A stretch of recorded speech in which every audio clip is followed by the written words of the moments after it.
Még igazából el sem készült a debreceni 2-es villamos, és már is olyan utálat és harag övezi, hogy azt... nem, ez hülyeség.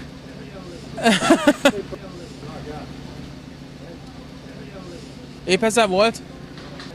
Mit mondtál, nem hallottam arra? Ja? Utálat az volt? Teenage dreams in a teenage circus, running around like a clown on purpose. Who gives a damn about the family you come from? No giving up when you're young and you want some. A debreceni 2-es villamos igazán még el sem készült, de már rengetegen utálják. Megkérdeztük a debrecenieket, hogy szerintük miért késik ennyit az átadás, illetve mi a véleményük arról, hogy reggel szinte járhatatlan a város. Idegesítő, eljutok A-ból B pontba nővére, amit lakik tőlem 5 percre, és 5-ször kell átkelnem az utcán. Veszélyes. Nagyon veszélyes.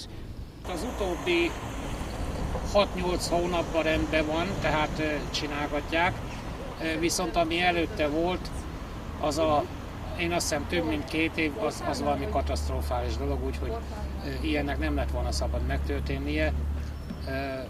Ez szégyen. Már elkészülhetne lassan, szeretnénk már azzal járni. Sokat jársz azon a vonalon? Igen, járnék, ha járna.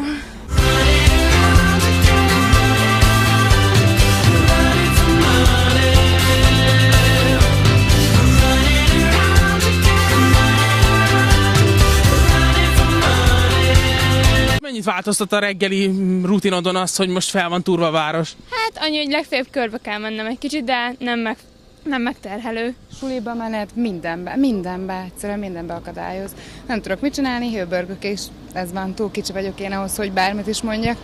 Ha megyünk fórumba, akkor így nagyot kerül a busz. Közlekedés reggel. A vásárlásban nem, tehát ugyanúgy jönnek a vásárlók, de közlekedés az reggel iszonyat dugó van, meg délután.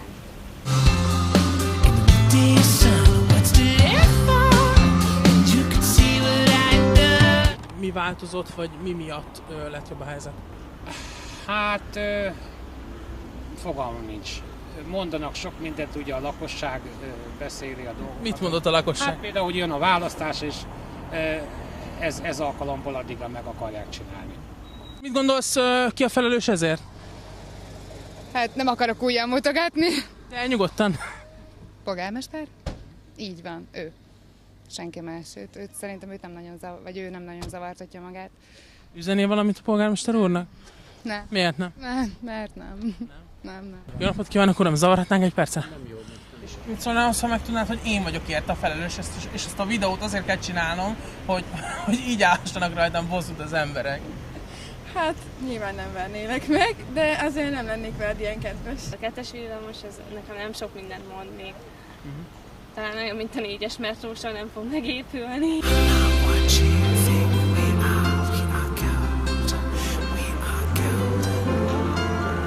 We are not what you